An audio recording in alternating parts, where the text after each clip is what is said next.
What's up, everybody? We got a movie review going on again tonight. And tonight we're going to be talking about the 2020 version of Invisible Man. The first movie came out in 1933. I was nowhere to be found then. I wasn't even a thought of then when that movie came out. But this movie is brought to you by Universal and Blumhouse. And unless, I don't know, you just kind of been on a rock, or maybe you're just young enough so you didn't realize it.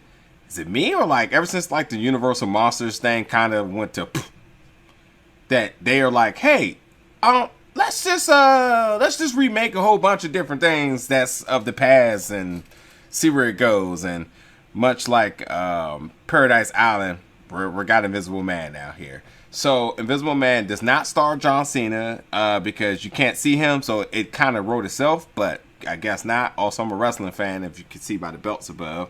Had to do it. Corny joke or not, had to do it. But this movie does have Elisabeth Moss. Oh, yes. And Storm Reid, I love her. She's just growing into this tremendous actor.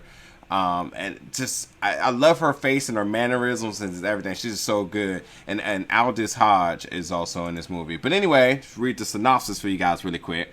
So when Cecilia's abusive ex takes his own life and leaves her with his fortune, she suspects his death was a hoax. As a series of coincidences turn lethal, Cecilia works to prove that she is being haunted by someone no one can see. So, first off, I did see this movie in Adobe Theater, so the sound quality was just amazing. The first scene, which I don't think this is a spoiler. I'll just say, like, the first set piece, you see a bed, and it's surrounded by, because it's taking place in San Francisco, so it's surrounded by the Pacific Ocean, and the sound of the waves and stuff is it's so genuine and just authentic and just loud. First off, too, I had, like, 3 Dolby Theater, like, trailers beforehand, not, like, of movies, but of the Adobe Theater itself, and I was like, movie, please?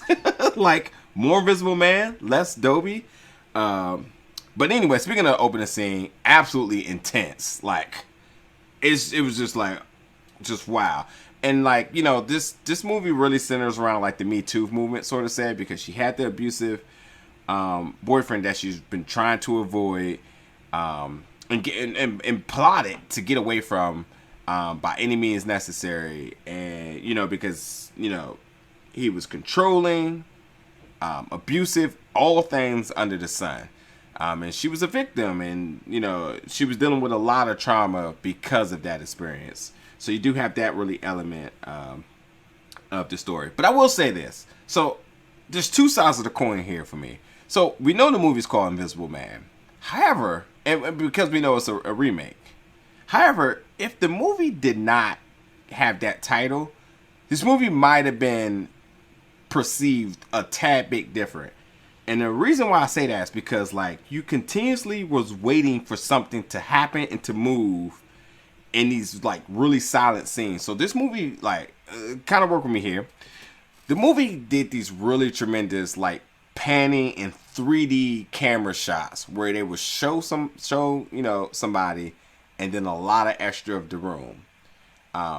And then while you're looking at the extra room, you're just like, oh, I know something's there. I know something's going to happen because of the title.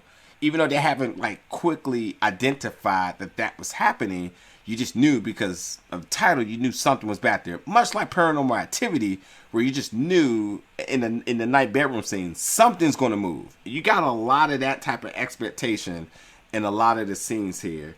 And, you know, with that being said, like, you still enjoy it, but you're really on the edge of your seat because you know at some point something of that manner is going to happen. So the anticipation is definitely at an all-time high. Also at an all-time high, creepy guys in this movie. I'm just going to say, like, a lot of the lines and the Me Too stuff, but just the really creepy guys in this movie are kind of cringy. Not every guy in the movie, but, you know, there's a couple of different characters who definitely give you the, like, ooh, really creepy and cringy moments of it. Hard to overlook that. But why her boyfriend was, the guy she's been trying to avoid. He is world-renowned leader in field optics. So this guy is super intelligent, and he's developed and created some state-of-the-art technology, which eventually he has to use to really paint the whole Invisible Man thing. But I will say this. The Invisible Man fight scenes are intense. They're just absolutely intense. It's better yet, the choreography in these scenes are intense. I don't know how it was shot, but let's just say that it was if it's solo choreography and as far as the action stuff, tremendous. And even if it is somebody wearing type of mocap or green screen where it's kind of being blurred out or whatever it may be, it's still absolutely, the shots and the actions just look amazing.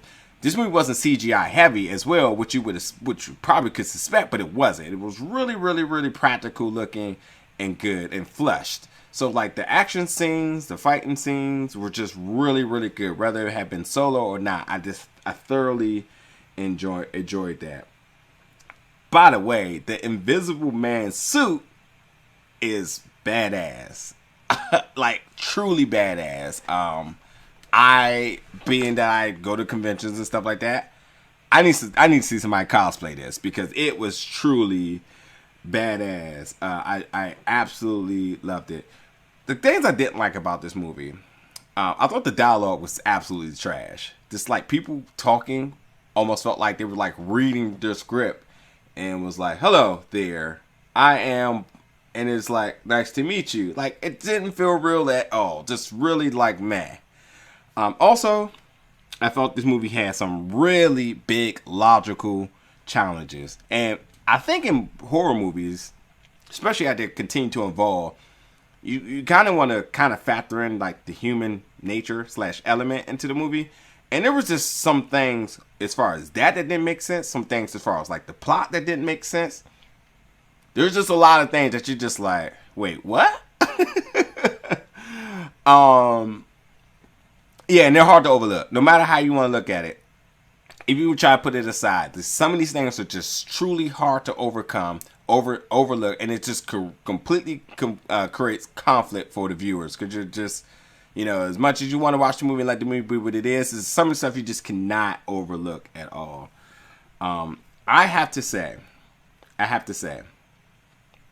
the voice acting work. Now, I can't confirm, but Oliver, who plays Griffin, who's the Slade husband, if he is the voice in The Invisible Man, and even if it's modified by any means, his voice acting work is tremendous. Really good, really sinister. Truly gives you like the chills because it's just it's really good. So when you see the suit and you hear the voice behind it, it's A1. I don't think that's going to get enough credit. But if you see the movie and when you see the movie, and I think you should see the movie, I really think that his voice acting work inside of the suit, if it is him, was really good. I looked it up credit wise. I think it is him, but again, I think it might be like slightly modified to make it just a little bit more menacing outside of his regular talking voice, or maybe he did the manipulation himself. However it may be, I thought it was really good. As you know, if you're a fan of my reviews, I always like to talk about the score. The score here was great.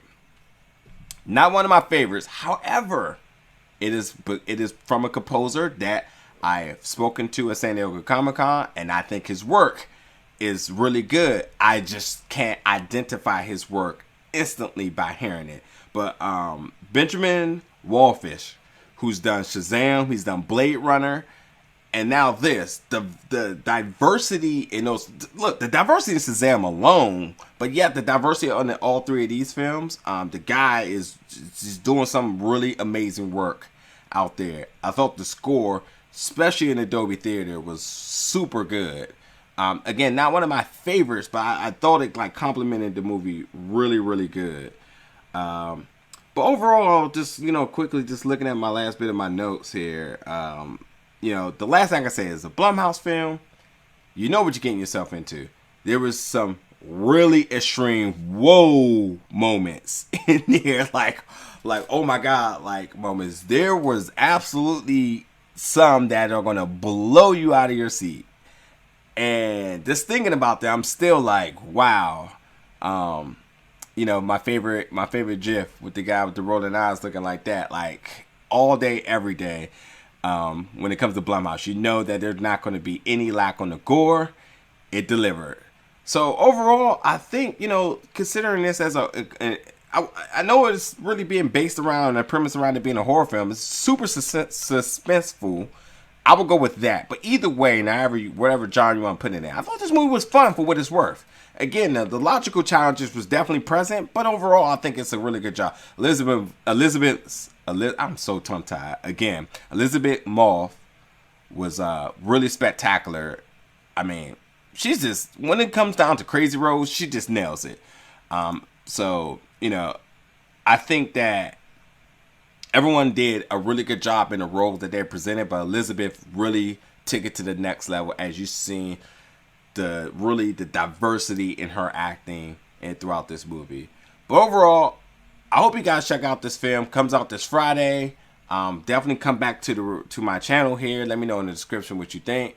And because YouTubers got to say this, smash that subscribe button. I'm not a YouTuber, I'm just playing. But no, nonetheless, for real, let me know what you think about the film when you see it. Leave me some comments below. And as always, thank you for tuning in, and catch you for the next one.